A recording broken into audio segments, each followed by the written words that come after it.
بسم اللہ الرحمن الرحیم۔ السلام علیکم سامعین، ادبستان میں خوش آمدید۔ آئیے شروع کرتے ہیں آج کی جاسوسی دلچسپ اور حیرت انگیز کہانی۔ دسمبر کی سرد ہوائیں آس پاس کے ویران درختوں کی اداس شاخوں کو رقص کرنے پر مجبور کر رہی تھیں۔ جنگل بھی ویران تھا اور رات بھی سنسان تھی۔ چرند پرند اپنے اپنے مسکنوں میں ایسے دبکے بیٹھے تھے جیسے تیز برسات کے بعد خوشبودار مٹی۔ کچی پکی وہ خاموش سڑک اس بات کے انتظار میں تھی کہ کوئی اس کی گود میں سوار ہو اور وہ سوار کو اس کی منزل مقصود تک پہنچائے۔ دور کہیں سے دو پیلی روشنی کے دائرے نظر آئے۔ درخت کے نیچے سویا ہوا ایک آوارہ کتا آنکھوں میں چبھنے والی روشنی سے بیدار ہو گیا۔ اس نے ایک نظر روشنی کی طرف ڈالی جو لمحہ بہ لمحہ قریب ہوتی جا رہی تھی۔ اندھیرے میں ایسا محسوس ہوا جیسے کوئی بھوت اس کی طرف بڑھ رہا ہو۔ وہ ڈر گیا اور تیزی سے جنگل کے اندرونی حصے کی طرف بڑھنے لگا۔ سرمئی بادلوں نے سر اٹھا کر آسمان کی طرف دیکھا۔ آج تو ستارے اور چاند بھی بے وفائی پر اتر آئے تھے۔ نہ جانے وہ کہاں چھپے بیٹھے تھے۔ گاڑی پکی سڑک سے اتر کر کچی سڑک پر آہستہ آہستہ رینگنے لگی۔ ایسا محسوس ہو رہا تھا کہ اس کو چلانے والا کسی خاص چیز کی تلاش میں ہے۔ اس سے آگے نہیں جا سکتے، جنگل گھنا ہوتا جا رہا ہے۔ گاڑی چلانے والے آدمی نے ساتھ بیٹھے دوسرے آدمی سے کہا اور گاڑی روک دی۔ تو پھر ہمیں لاش یہیں دفنانی ہوگی؟ دوسرے آدمی نے اپنی کالی جیکٹ کے ہڈ کو سر پر رکھتے ہوئے پوچھا۔ ہاں، اتنا کہہ کر گاڑی چلانے والے نے انجن بند کیا اور تیزی سے گاڑی سے باہر نکلا۔ تیز ہوا کے جھونکے نے اس خوفناک جنگل میں اس کا استقبال کیا۔ اس نے اپنا میرون مفلر چہرے اور گلے کے گرد لپیٹا۔ میں سامان نکال کر لاتا ہوں، تم گڑھا کھودنے کے لیے جگہ دیکھو، کالی جیکٹ والے نے کہا اور گاڑی کی ڈگی سے کدال اور بیلچہ نکال لایا۔ ہاں، اب بتاؤ گڑھا کہاں کھودنا ہے؟ اس نے دوسرے ساتھی کی طرف دیکھ کر سوال کیا۔ یہ درخت ٹھیک رہے گا، اسی کے نیچے گڑھا کھود دیتے ہیں۔ آج کی رات بہت کالی ہے، آسمان پر چاند ستارے بھی نظر نہیں آ رہے اور تم نے گاڑی کی لائٹس بھی بند کر دی ہیں۔ لائٹس کی روشنی سے بھی کوئی ہماری طرف متوجہ ہو سکتا ہے، میرون مفلر والے نے کدال پکڑ کر زمین پر ایک ضرب لگاتے ہوئے کہا۔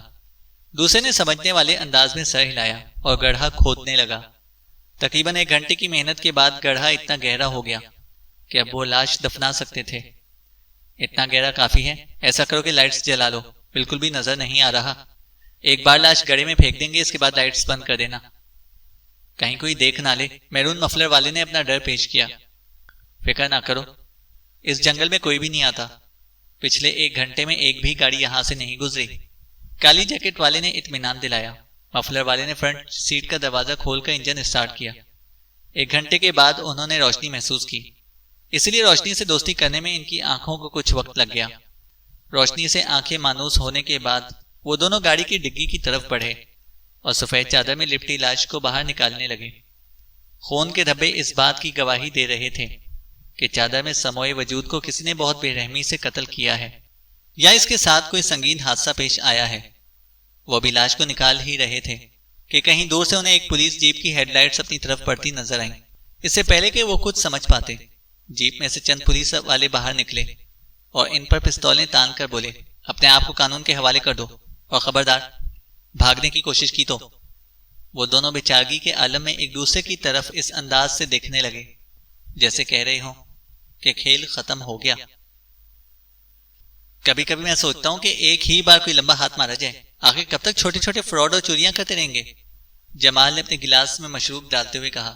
لمبے ہاتھ میں خطرہ بھی زیادہ ہوتا ہے اور اگر پکڑے جائیں تو جیل بھی لمبی ملتی ہے، اعجاز نے منہ بناتے ہوئے کہا اور اپنا گلاس اٹھا کر گھونٹ بھرنے لگا۔ اگر پلان اچھا اور مضبوط ہو تو کوئی بھی پکڑ نہیں سکتا۔ میں جمال کے ساتھ ہوں، اعجاز کا چھوٹا بھائی شہباز جمال کی حمایت میں بولا۔ وہ تینوں پیشہ ور مجرم تھے اور چھوٹے موٹے فراڈ کر کے پیسہ کماتے تھے۔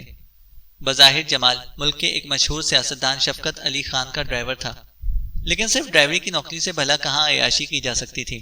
اس لیے موقع ملنے پر وہ اپنے ساتھ اعجاز اور شہباز کو ملا کر چھوٹی چھوٹی وارداتیں کرتا رہتا تھا۔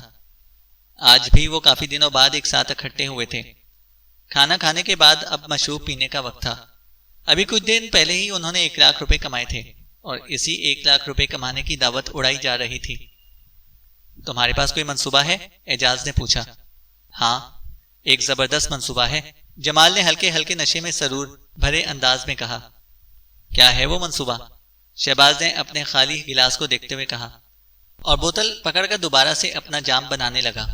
بتاتا ہوں، جمال نے ان دونوں کی طرف دیکھ کر کہا اور پھر اپنا منصوبہ بتانے لگا۔ وہ اتوار کا ایک سرد دن تھا۔ صبح کا آغاز قاتل دھند کے ساتھ ہوا۔ اب دوپہر کے 3 بج رہے تھے، لیکن گھر سے باہر قدم نکالو تو ایسا گمان ہوتا تھا کہ جیسے ابھی صبح صادق چڑھا ہو۔ سفید کرولا پورچ میں کھڑی تھی۔ جمال گاڑی کی ڈرائیونگ سیٹ پر بیٹھا لان کی طرف دیکھ رہا تھا۔ وسیع لان میں موجود درختوں کے پتے جھڑ چکے تھے۔ بہار کی آمد کے انتظار میں ہر روز شاخیں مردہ پتے اپنے وجود سے الگ کر دیتی تھی، جیسے وہ ان پر بوجھ ہو۔ کالا ٹراؤزر، نیلی شرٹ اور کالی لیدر جیکٹ پہنے 28-29 سالہ خوبصورت نوجوان اندرونی حصے سے باہر نکلا۔ اس کے ہاتھ میں کالا بیگ اور دوسرے ہاتھ میں ٹینس ریکٹ تھا۔ اسے دیکھ کر اندازہ ہو رہا تھا کہ وہ ٹینس کھیلنے جا رہا ہے۔ گاڑی کا پچھلا دروازہ کھول کر وہ اندر بیٹھا اور جمال کی طرف دیکھ کر بولا، جی جمال بھائی چلیں، آج تھوڑا لیٹ ہو گیا ہوں میں، دوست احباب انتظار کر رہے ہیں۔ ارسلان شفقت علی خان کا بیٹا تھا۔ کاروبار کے علاوہ ان کی سیاسی سرگرمیوں کا بھی وہ ساتھ ساتھ تھا۔ ہر اتوار کو وہ ٹینس کھیلنے کے اسپورٹس کلب جاتا۔ 2 ماہ پہلے ارسلان کا ایکسیڈنٹ ہو گیا تھا، تب سے شفقت صاحب نے اسے گاڑی چلانے سے منع کر دیا تھا اور اب جمال ہی اس کی گاڑی کا ڈرائیور تھا۔ آج تو کافی سردی ہے ارسلان بابو، جمال نے گاڑی مین روڈ کی طرف موڑتے ہوئے کہا۔ ہاں سردی تو ہے، مختصر جواب دینے کے بعد ہمیشہ کی طرح ارسلان نے اپنے موبائل کی بلوٹوتھ کانوں سے لگائی اور آنکھیں بند کر کے کوئی گانا سننے لگا۔ دوران سفر یہ ارسلان کا پسندیدہ مشغلہ تھا۔ کچھ آگے جا کر جمال نے بیک مرر سے ارسلان کی طرف دیکھا۔ وہ ابھی بھی آنکھیں موندے سیٹ سے ٹیک لگائے دنیا و مافیہا سے بے خبر تھا۔ جمال تھوڑا سا مسکرایا اور ایک سائڈ پر گاڑی روک لی۔ اعجاز اور شہباز پہلے سے ہی اس کا انتظار کر رہے تھے۔ جیسے ہی جمال نے گاڑی روکی، دونوں دایاں اور بایاں دروازہ کھول کر جلدی سے اندر بیٹھ گئے۔ ارسلان آنکھیں بند کیے گانا سننے میں اتنا محو تھا کہ اسے احساس ہی نہ ہو سکا کہ اس کے دائیں اور بائیں 2 آدمی بیٹھ چکے ہیں۔ حقیقت اس پر مرتب آشکار ہوئی جب اعجاز نے اس کی ناک پر ایک رومال لگایا اور اس کا ذہن تاریکیوں میں ڈوبتا چلا گیا۔ جب ارسلان کو ہوش آیا تو اس نے خود کو ایک کمرے میں قید پایا۔ اس کے پاؤں ایک مضبوط لوہے کی زنجیر کے ساتھ بندھے ہوئے تھے۔ زنجیر کی لمبائی قریباً 10 فٹ لمبی تھی۔ اس نے ایک تائرانہ نظر کمرے میں ڈالی۔ وہ پرانی طرز کا ایک کمرہ تھا۔ فرنیچر کے نام پر 4 کرسیاں اور ایک میز تھی۔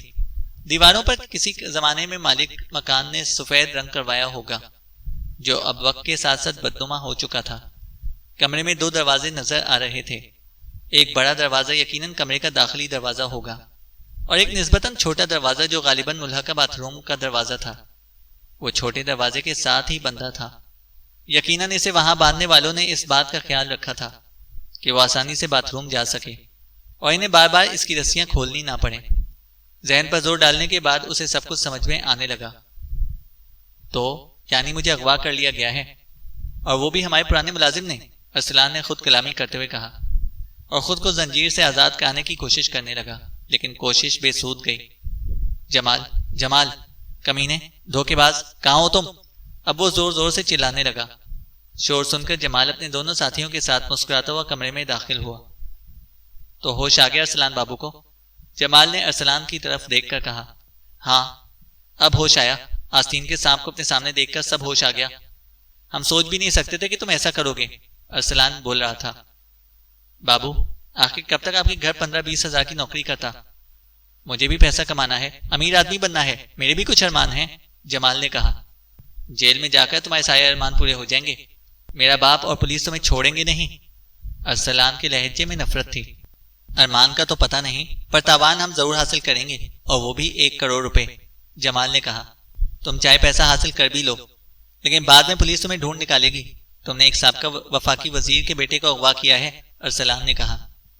یہ بات کی باتیں ہیں، ابھی تو میں تمہارے باپ کو فون کر کے تمہارے بارے میں اطلاع دینے جا رہا ہوں۔ پھر وہ اپنے ساتھیوں کے ساتھ کمرے سے باہر نکل گیا۔ میں شہر جا کر کسی پی سی او سے کال کر کے اس کے باپ سے 1 کروڑ روپے کا مطالبہ کروں گا، 50 لاکھ میرے اور 50 لاکھ تم دونوں کے۔ دوسرے کمرے میں جا کر جمال نے کہا۔ کیا مطلب؟ پیسہ تینوں میں برابر تقسیم کیوں نہیں ہوگا؟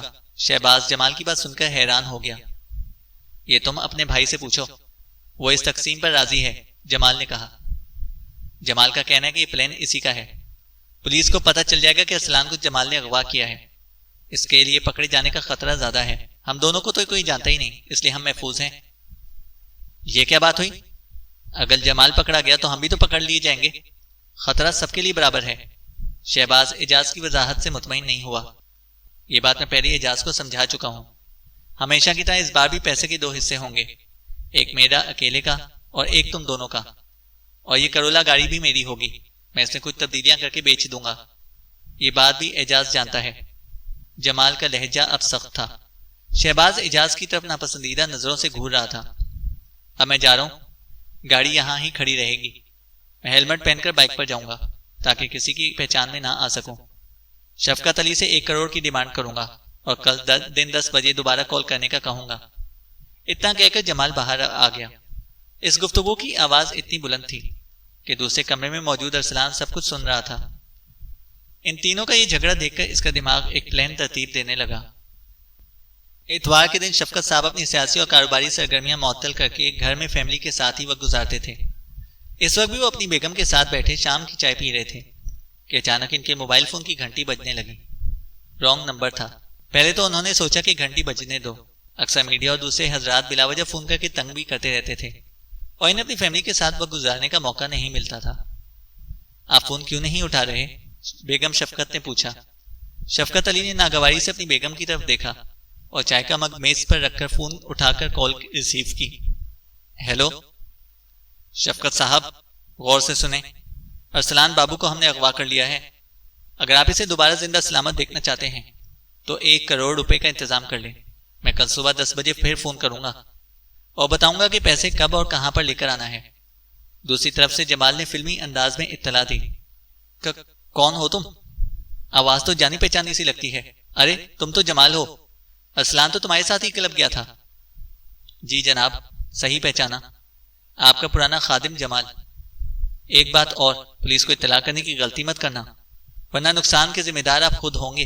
اتنا کہہ کر جمال نے فون رکھ دیا. جمال نے ارسلان کو اغوا کر لیا ہے اور بدلے میں 1 کروڑ روپے مانگے ہیں، شفقت علی نے اپنی بیگم کو غمزدہ لہجے میں بتایا. فون پر کی گئی گفتگو سے ہی بیگم شفقت کو اندازہ ہو گیا تھا کہ کچھ گڑبڑ ہے. چائے کا مگ ان کے ہاتھوں سے چھوٹتا رہ گیا اور پریشان لہجے میں کہنے لگی. کیا کہہ رہے ہو؟ جمال ایسا کیسے کر سکتا ہے؟ وہ تو اس گھر کے ایک فرد جیسا تھا. بس کیا بتاؤں، ہمیشہ آستین میں چھپا سانپ ہی ڈنگ مارا کرتا ہے. اتنا کہہ کر شفقت علی کا کال ملانے لگی. کسے فون کر رہے ہیں؟ بیگم نے پوچھا. ASP سجاد بابر کو، شفقت نے کہا. نمبر مل چکا تھا لیکن پولیس کو بتانے پر کہیں جمال ہمارے بیٹے کو کوئی نقصان نہ پہنچا دے، بیگم نے کہا. تو کیا میں ہاتھ پر ہاتھ دھرا بیٹھا رہوں؟ اتنے میں ASP سجاد نے کال ریسیو کر لی تھی. شفقت صاحب، ہم 10 منٹ میں آپ کے گھر پہنچ رہے ہیں، آپ بے فکر رہیں. تفصیلات جاننے کے بعد ASP سجاد نے کہا اور نفری تیار کر کے شفقت علی کے گھر پہنچ گئے. سب سے پہلے آپ ہمیں جمال کا فون نمبر، اس کی گاڑی، اس کی تصویر اور گاڑی کی تفصیل دیں اور بے فکر ہو جائیں. رات سے پہلے ڈھونڈ نکالوں گا. ASP سجاد نے کافی عجلت میں شفقت علی سے بات کی. انہوں نے ملازم کو اشارہ کیا. ملازم تمام تفصیلات سب انسپیکٹر کو لکھوانے لگا. جمال کی تصویر بھی دے دی. وسیم، جس نمبر سے کال آئی ہے وہ نمبر نوٹ کر لو. ASP سجاد نے انسپیکٹر وسیم سے کہا. ASP صاحب، میرا ارسلان مل جائے گا نا؟ اسے کچھ ہوگا تو نہیں نا؟ بیگم شفقت کی آنکھیں آنسوؤں سے تر تھیں. محترمہ، آپ بے فکر ہو جائیں، ہم اپنی پوری کوشش کریں گے. تمام تفصیلات حاصل کرنے کے بعد ASP سجاد اپنے اسسٹنٹ انسپیکٹر وسیم کو ہدایات دینے لگے. وسیم، سب سے پہلے جس نمبر سے جمال کی کال موصول ہوئی اس کے بارے میں پتہ لگواؤ. کال کہاں سے کی گئی ہے، پھر جمال اور ارسلان کے موبائلز کی لاسٹ لوکیشنز کا پتہ چلواؤ. یہ پوش ایریا ہے. کالونی سے باہر نکلتے ہی مین روڈ پر CCTV کیمرے نصب ہیں. ان کیمروں کی فوٹیج حاصل کر کے گاڑی کو ٹریس کرنے کی کوشش کرتے ہیں. سر، جمال اور ارسلان دونوں کے موبائل بند ہیں، وسیم نے جیپ میں بیٹھتے ہی بتایا. وہ تو بند ہوں گے ہی، اس لیے کہا کہ لاسٹ لوکیشنز کا پتہ چلاؤ کہ نمبرز کہاں بند ہوئے. ASP نے کہا. سر، لگتا ہے جمال ہوشیار آدمی ہے، ورنہ اتنے مشہور سیاستدان کے جوان بیٹے کو اغوا کرنے کی ہمت نہ کرتا، وسیم نے کہا. وسیم، مجرم جتنا مرضی ہوشیار ہو جائے، کہیں نہ کہیں کوئی نہ کوئی سراغ لازمی چھوڑ جاتا ہے، یا پھر جرم کو چھپاتے ہوئے کوئی نہ کوئی غلطی ضرور کر بیٹھتا ہے اور پکڑا جاتا ہے. بس تفتیش کا رخ صحیح ہونا چاہیے. مجرم خود آپ کے سامنے ہوگا۔ جلدی وہ پولیس کنٹرول روم میں تھے۔ وہاں کے عملے کو صورتحال بتا کر سفید کرولا کی تفصیل اور فوٹو دکھا کر گاڑی کو ٹریک کرنے کے لیے کہا گیا۔ شام کے 6 بج چکے تھے۔ سخت سردیوں کے دن تھے۔ سارا دن آسمان پر سرمئی بادل راج کرتے رہے، اس لیے آج سورج کی تپش میں شدت نہ تھی۔ اپنی ناکامی پر شرمندہ سورج اس امید سے مغرب میں کہیں چھپ چکا تھا کہ کل کا دن اس کے راج کا دن ہوگا۔ کل وہ اپنی گرم گرم کرنوں سے زمین کے مکینوں کو گرمائے گا۔ وہ چھت پر بیٹھ کر مزے مزے سے مالٹے اور ڈرائی فروٹ کھائیں گے۔ پنچھی بھی اپنے اپنے گھروں کو ہو لیے تھے۔ سڑکوں پر آوارہ بلیاں اور کتے بھی گرم مسکن کی تلاش میں تھے۔ جمال کو گئے کافی دیر گزر چکی تھی۔ اعجاز اور شہباز بھی اسی کا انتظار کر رہے تھے۔ جمال کے جانے کے کافی دیر بعد تک دونوں بھائیوں میں تاوان کی رقم کی تقسیم پر جھگڑا ہوا۔ شہباز بضد تھا کہ رقم کے 3 حصے ہونے چاہیے۔ ایک بات کا جواب دو، ارسلان نے ان کی طرف دیکھ کر کہا۔ کیا بات ہے؟ جلدی بولو، شہباز نے منہ بنا کر کہا۔ تم میرے باپ سے 1 کروڑ مانگو گے، 50 لاکھ تو جمال لے اڑے گا، اور تم دونوں کے حصے میں 25-25 لاکھ آئیں گے۔ کرولا بھی 10 لاکھ تک بک جائے گی، ارسلان بولا۔ ہاں تو؟ شہباز ارسلان کی بات غور سے سننے لگا۔ میرے پاس ایک پلان ہے۔ اگر تم دونوں چاہو تو تم دونوں 1 کروڑ 10 لاکھ یعنی 55 لاکھ کما سکتے ہو۔ کیسا پلان؟ شہباز ارسلان کی بات سمجھ رہا تھا۔ اعجاز بھی اب متوجہ ہو چکا تھا۔ جمال کے قتل کا پلان۔ ابھی جب جمال واپس آئے گا تم دونوں بھائی مل کر اس کا خون کر دو۔ کب تک اس کی سنتے رہو گے؟ آگے بڑھو اور بہادری دکھاؤ۔ ارسلان دونوں کو قتل کرنے کے لیے ایسے قائل کر رہا تھا جیسے آج کل کے موٹیویشنل اسپیکرز عام عوام کو موٹیویٹ کرتے ہیں۔ کیا بات کرتے ہو تم؟ ہم قاتل نظر آتے ہیں تمہیں؟ یہ ٹھیک ہے کہ ہم چھوٹی موٹی چوریاں یا فراڈ کر لیتے ہیں۔ آج پہلی بار اغوا بھی کیا، لیکن ہمیشہ جمال کا ہی پلان ہوتا ہے۔ وہ پہلے واردات کے لیے منصوبہ بندی کرتا ہے، ہر پہلو پر نظر رکھتا ہے، اس لیے وہ آدھا حصہ خود رکھتا ہے اور باقی کا آدھا ہمیں دیتا ہے۔ لیکن قتل؟ اعجاز نے بات ادھوری چھوڑ دی۔ تو ٹھیک ہے، جیسے جمال نے ہمیں دھوکہ دیا ویسے تم دونوں کو بھی دھوکہ دے کر بھاگ جائے گا، یا تم دونوں کا ہی قتل کر دے گا۔ تمہیں ہماری فکر کیوں ہو رہی ہے؟ شہباز نے پوچھا۔ مجھے تم دونوں سے کوئی ہمدردی نہیں ہو رہی۔ میری طرف سے تم کل کے مرتے آج مرو، مجھے بس جمال پر غصہ آ رہا ہے۔ اس نے ہمارے اعتبار کو توڑا ہے۔ 10 سال ہمارا نمک کھانے کے بعد نمک حرامی کی ہے۔ ارسلان کے لہجے میں اب پھر سے نفرت تھی۔ بھائی، یہ لڑکا ٹھیک ہی بات کر رہا ہے۔ جمال صرف پیسے کا بھوکا ہے، وہ ہمیں کبھی بھی دھوکہ دے سکتا ہے، جان سے بھی مار سکتا ہے۔ شہباز نے ارسلان کی تائید کی۔ لیکن ایسے کیسے وہ ہمیں مار سکتا ہے؟ اعجاز نے جھنجھلاتے ہوئے پوچھا۔ کیا پتا، کھانے میں زہر ملا دے، یا تم دونوں کو سوتے میں قتل کر دے، یا جیسے ہی وہ واپس آئے ایک ایک گولی تم دونوں کے سر میں مار دے۔ ارسلان کی باتوں سے وہ دونوں ہی ڈر گئے۔ اپنی جان بچانے کے لیے کسی کو مارنا قتل نہیں کہلاتا۔ اگر آج ہم نے اسے نہیں مارا تو شاید کسی اور دن وہ ہمیں مار دے گا۔ شہباز نے کھوئے کھوئے سے انداز میں اعجاز کی طرف دیکھتے ہوئے کہا، اور پھر اس کا ہاتھ پکڑ کر کمرے سے باہر لے گیا۔ ارسلان ان کو جاتا دیکھ کر مسکرانے لگا اور سمجھ گیا کہ تیر ٹھیک نشانے پر لگا ہے۔ اب اسے جمال کا انتظار تھا، پھر یہ کھیل اور دلچسپ ہو جاتا۔ پولیس کنٹرول روم میں اے ایس پی سجاد اپنے عملے کے ساتھ موجود تھے۔ پچھلے 1 گھنٹے کی محنت کے بعد وہ کافی کچھ معلوم کرنے میں کامیاب ہو چکے تھے۔ سر، جس نمبر سے جمال نے تاوان کی رقم کے لیے کال کی تھی وہ نمبر ٹریس ہو گیا ہے، انسپکٹر وسیم نے کمرے میں داخل ہوتے ہی اطلاع دی۔ بہت خوب، کہاں کا نمبر ہے؟ سلطان روڈ کا کوئی پی سی او ہے سر، وسیم نے کہا۔ مجھے یہی امید تھی کہ کال ایسے کسی پی سی او سے کی گئی ہوگی۔ سلطان روڈ شہر سے باہر جاتا ہے نا؟ اے ایس پی سجاد نے پوچھا۔ جی جناب، جس جگہ سے کال کی گئی ہے اس سے 5 کلومیٹر کے بعد شہر کی حدود ختم ہو جاتی ہے، وسیم نے تائید کی۔ سر، ہم نے کرولا بھی ٹریس کر لی ہے، سی سی ٹی وی آپریٹر کی آواز سنائی دی۔ زبردست، کیا معلوم ہوا؟ سجاد نے پوچھا۔ سر، شفقت علی کی رہائش گاہ کے بعد پہلا کیمرہ سرمد روڈ کے اشارے پر نصب ہے، وہاں سے گاڑی گزرتی دیکھی جا سکتی ہے۔ اس کے بعد ایک دوسرے اشارے کے قریب گاڑی رک جاتی ہے اور 2 لڑکے سوار ہو جاتے ہیں۔ اس کے بعد گاڑی سلطان روڈ پر آ جاتی ہے اور شہر سے باہر کے ٹول پلازا کو کراس کر جاتی ہے۔ ٹول پلازا کراس کرنے کے بعد کوئی بھی سی سی ٹی وی کیمرہ نصب نہیں ہے، اس لیے اب گاڑی کہاں گئی اس کے بارے میں کچھ نہیں کہہ سکتے۔ اس ٹول پلازا کے بعد اگلا ٹول پلازا کتنے کلومیٹر کے بعد ہے؟ اے ایس پی سجاد نے پوچھا۔ تقریباً 30 کلومیٹر، وسیم نے جواب دیا۔ وسیم، اس ٹول پلازا کی سی سی ٹی وی فوٹیج حاصل کرو اور ریکارڈ سے پتہ چلاؤ کہ کیا سفید کرولا نے اگلا ٹول پلازا کراس کیا ہے۔ اے ایس پی سجاد نے ہدایت دی۔ جی بہتر جناب، وسیم نے فوراً ہی جواب دیا، اور یہ جو 2 لڑکے سوار ہوئے ہیں ان کے چہرے زوم کرو اور اپنے ریکارڈ میں چیک کرو، شاید کوئی پرانا ریکارڈ موجود ہو۔ اب کی بار اے ایس پی سجاد نے سی سی ٹی وی آپریٹر سے کہا۔ کچھ دیر بعد وسیم ان کے پاس آیا اور بولا، سر دوسرا ٹول پلازا کراس نہیں کیا گیا۔ اس کا مطلب ہے کہ وہ دونوں ٹول پلازوں کے درمیان اس 30 کلومیٹر میں ہی کہیں موجود ہیں، اے ایس پی سجاد نے کہا۔ سر جمال کے دونوں ساتھیوں کا ریکارڈ مل گیا ہے، وہ دونوں بھائی ہیں، اعجاز رفیق اور شہباز رفیق، دونوں چھوٹی موٹی وارداتوں میں پہلے بھی جیل کی ہوا کھا چکے ہیں۔ اب کی بار لمبا ہاتھ مارنے کی سوچ رہے ہیں، اے ایس پی سجاد بولا۔ سر اب آگے کیا کرنا ہے؟ وسیم نے پوچھا۔ دونوں شہروں کے درمیان یہ 30 کلومیٹر کی بیلٹ میں ہی وہ کہیں چھپے بیٹھے ہیں، شہر سے باہر نکلتے ہی چند چھوٹے چھوٹے گاؤں آباد ہیں، اور پھر اس کے بعد گھنا جنگل اور چند پہاڑی سلسلے۔ لوکل پولیس کو تمام ریکارڈ بھیجو اور ان سے کہو کہ ہر آنے جانے والے پر نظر رکھیں، آس پاس کے دیہاتوں کی کڑی نگرانی کریں۔ وہ جانتے ہیں کہ ہم انہیں موبائل یا فون سے کال سے ٹریس کر سکتے ہیں، اس لیے وہ لوگ رابطہ کرنے کے لیے پھر سے شہر آئیں گے۔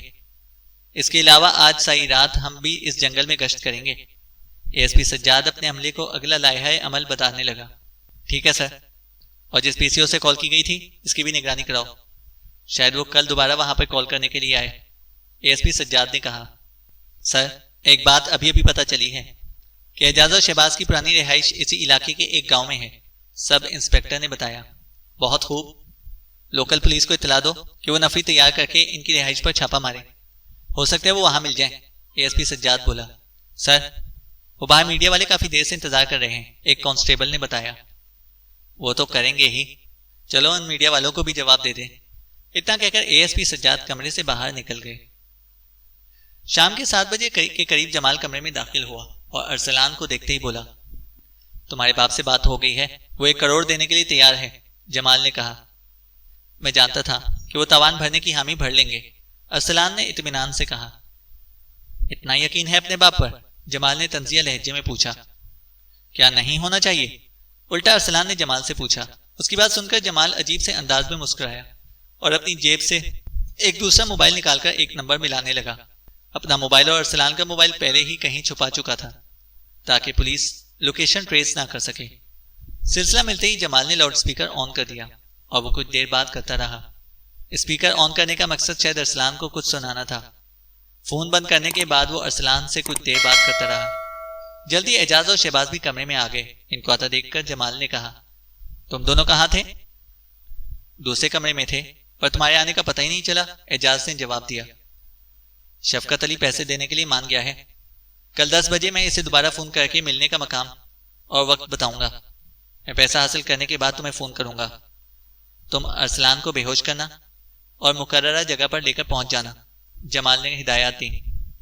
ٹھیک ہے، شہباز نے جواب دیا۔ اور ہاں، میں تم لوگوں کے لیے کھانا بھی لے کر آیا ہوں، تم دونوں کھا لو، باہر ٹیبل پر رکھا ہے، اور ارسلان کے لیے یہ رہا۔ کمرے میں آتے ہوئے ایک پلاسٹک بیگ لے کر آیا تھا جو اس نے میز پر رکھ دیا تھا۔ کیوں، تم نہیں کھاؤ گے؟ شہباز نے مسکرا کر پوچھا۔ نہیں یار، ابھی بھوک نہیں، تم لوگ کھا لو، جو بچ جائے گا میں کچھ دیر بعد وہی کھا لوں گا، تھک گیا ہوں، ابھی تھوڑا آرام کروں گا، جمال نے مسکرا کر کہا اور کمرے سے باہر نکلنے لگا۔ اعجاز اور شہباز کو ارسلان کی کچھ دیر پہلے کی بات یاد آنے لگی۔ تو ہو سکتا ہے وہ تمہارے کھانے میں زہر ملا کر تم دونوں کو مار ڈالے۔ اب شہباز کے لیے فیصلہ کرنا نہایت آسان ہو گیا۔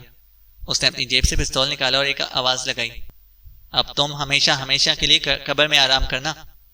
اس سے پہلے کہ جمال شہباز کی بات سمجھ سکتا، وہ ٹریگر دبا چکا تھا۔ کمرہ فائر کی آوازوں سے گونج اٹھا اور جمال کے منہ سے ایک دردناک چیخ نکلی۔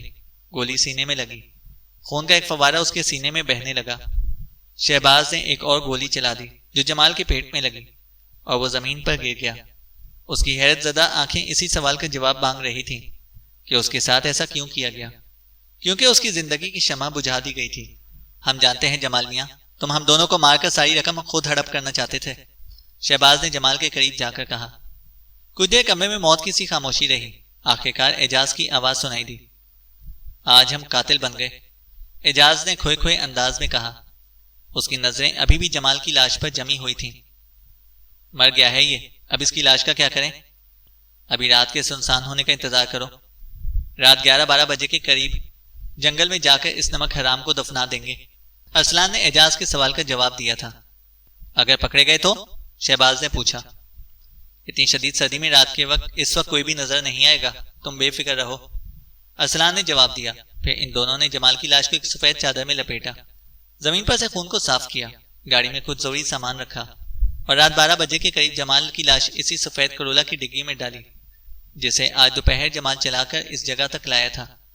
جمال کا لایا ہوا کھانا ان تینوں میں سے کسی نے بھی نہیں کھایا، کیا پتا اس میں واقعی زہر ہو یا شاید نہ بھی ہو۔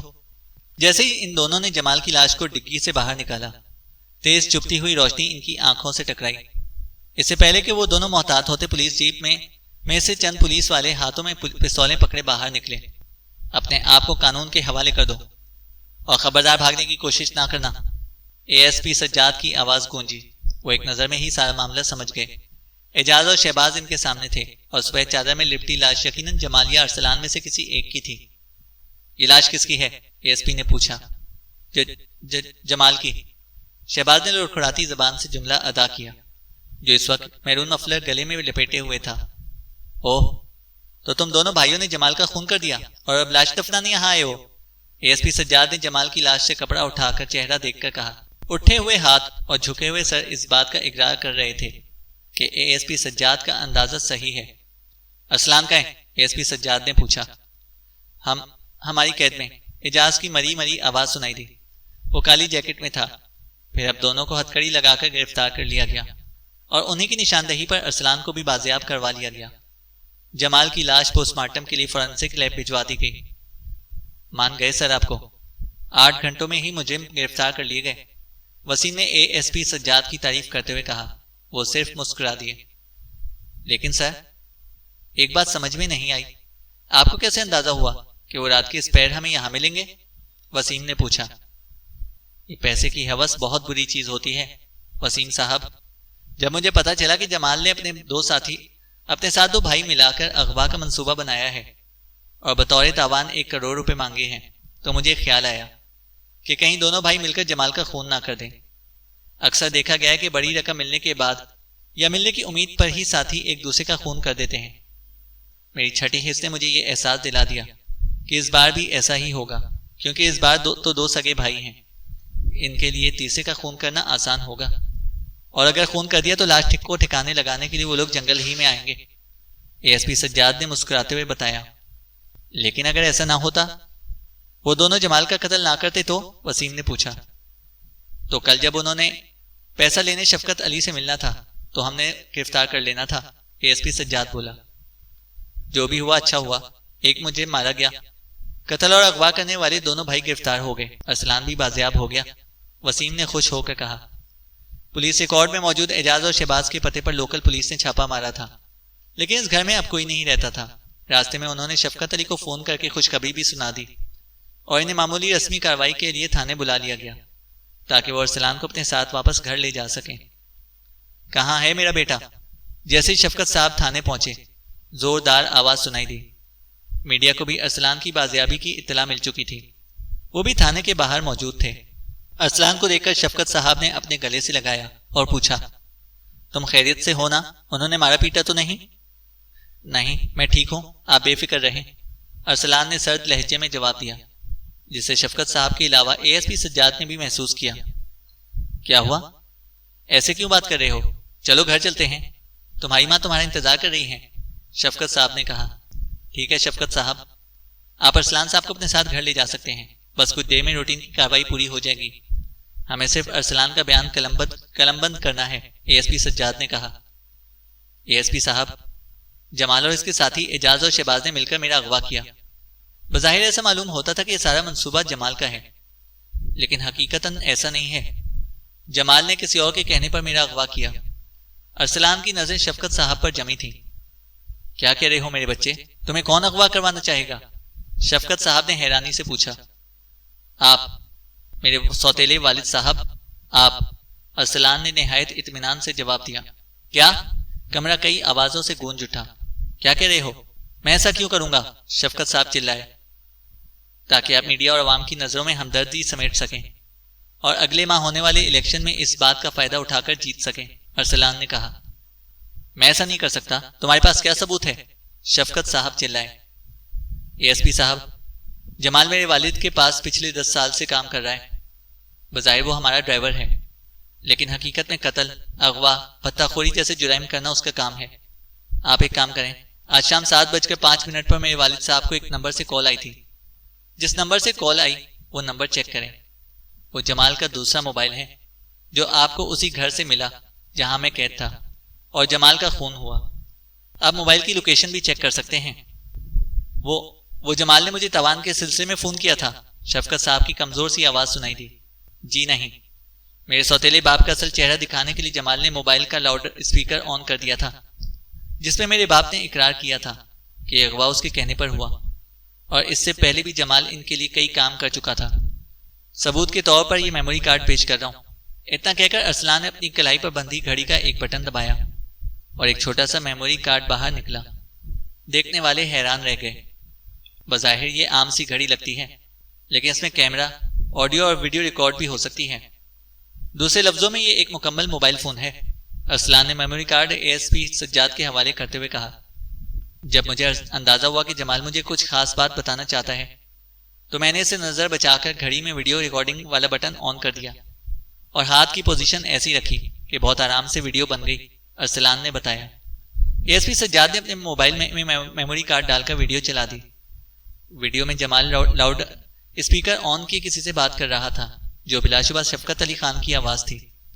شفقت علی جمال کو ہدایت دے رہے تھے کہ کل پیسے لے کر غائب ہو جانا اور اپنے دونوں ساتھیوں کو موت کی نیند سلا دینا تاکہ کوئی بھی ثبوت باقی نہ رہے۔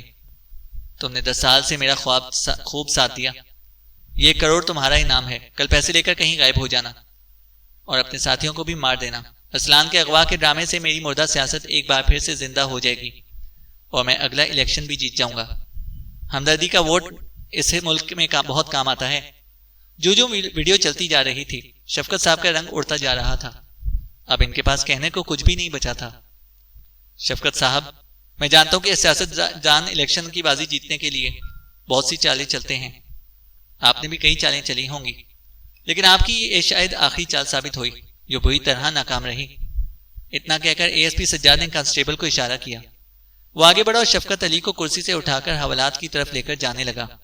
شفقت علی نے ارسلان کی طرف اس انداز سے دیکھا جیسے کچھ کہنا چاہتے ہوں، لیکن وہ صرف ایک عجیب سے انداز میں مسکرائے اور خاموشی سے حوالات کی طرف بڑھنے لگے۔ پھر اچانک مڑ کر ASP سجاد سے کہنے لگے، میں قانون کا احترام کرنے والا شہری ہوں، آج کچھ نہیں بولوں گا، پر اس ویڈیو کو عدالت میں پہلی پیشی ہی میں جعلی ثابت کر دوں گا، شفقت صاحب نے کہا۔ ارسلان نے آگے بڑھ کر اپنی گاڑی کی چابی اٹھائی اور ASP سجاد سے اجازت لے کر تھانے سے باہر نکل گیا، جہاں اسے ابھی میڈیا کے ہزاروں سوالات کے جوابات دینے تھے۔ رات کے 3 بج چکے تھے۔ سنسان سڑک پر ارسلان اپنی سفید کرولا پر واپس گھر جا رہا تھا۔ آج کا دن اسے کبھی بھولے گا نہیں۔ پچھلے 12 گھنٹے اس نے بہت اذیت میں گزارے تھے۔ وہ گھر جلد سے جلد پہنچ جانا چاہتا تھا جہاں اس کی والدہ اس کا انتظار کر رہی تھیں۔ ڈرائیو کرتے ہوئے اسے 3 دن پہلے شفقت صاحب کے ساتھ کی گئی گفتگو یاد آنے لگی اور وہ سوچ کر مسکرانے لگا۔ پاپا، میں جانتا ہوں کہ آپ اس بار کی الیکشن کو لے کر بہت پریشان ہیں۔ آپ کی اپنی اور آپ کی پارٹی دونوں اس بار نہایت کمزور پوزیشن میں ہیں، ارسلان نے کہا۔ جانتا ہوں، شفقت صاحب نے ایک سرد سی آہ بھر کر کہا۔ آپ کے حریف موجودہ MNA ہے، حکومت بھی ان کی ہے اور اگلی بار بھی وہ آسانی سے جیت جائے گا۔ حکومت بھی دوبارہ ان کی جماعت ہی کی بنے گی، ارسلان نے کہا تھا۔ یہ بات بھی جانتا ہوں، تمہیں اس بار میرا الیکشن مہم میں ساتھ دو، دن رات ایک کر دو، شفقت صاحب بولے تھے۔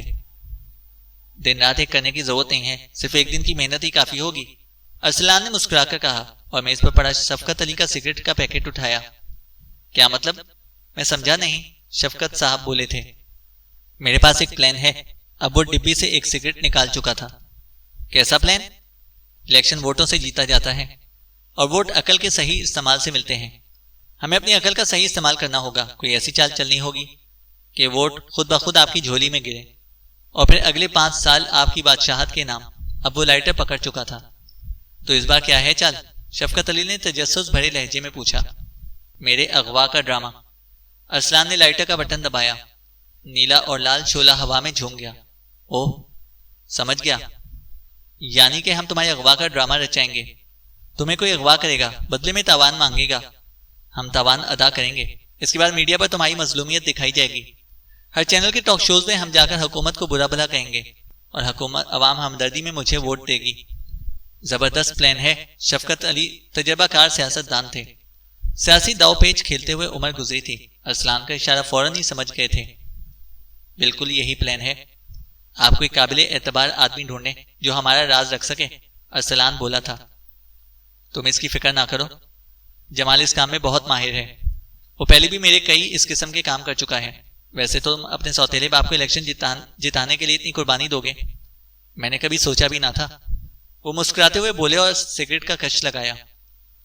میں آپ کو سگا باپ ہی سمجھتا ہوں، آپ نے مجھے کبھی سگا بیٹا نہیں سمجھا، ارسلان نے شفقت علی کا ہاتھ تھام کر کہا تھا، اور دونوں مسکرانے لگے تھے۔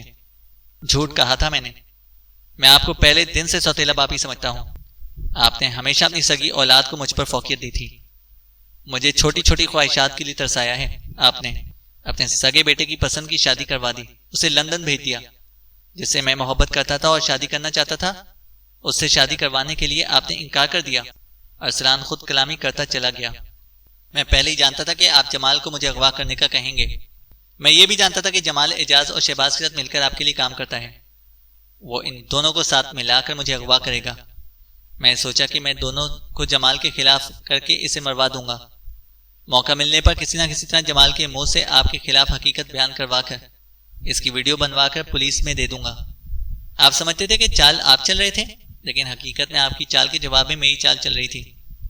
اب میں خود آپ کی سیٹ پر الیکشن لڑوں گا، جیتوں گا اور اپنی سیاسی زندگی کا آغاز کروں گا۔ بھلا آپ کو الیکشن جتا کر مجھے کیا فائدہ ہوتا؟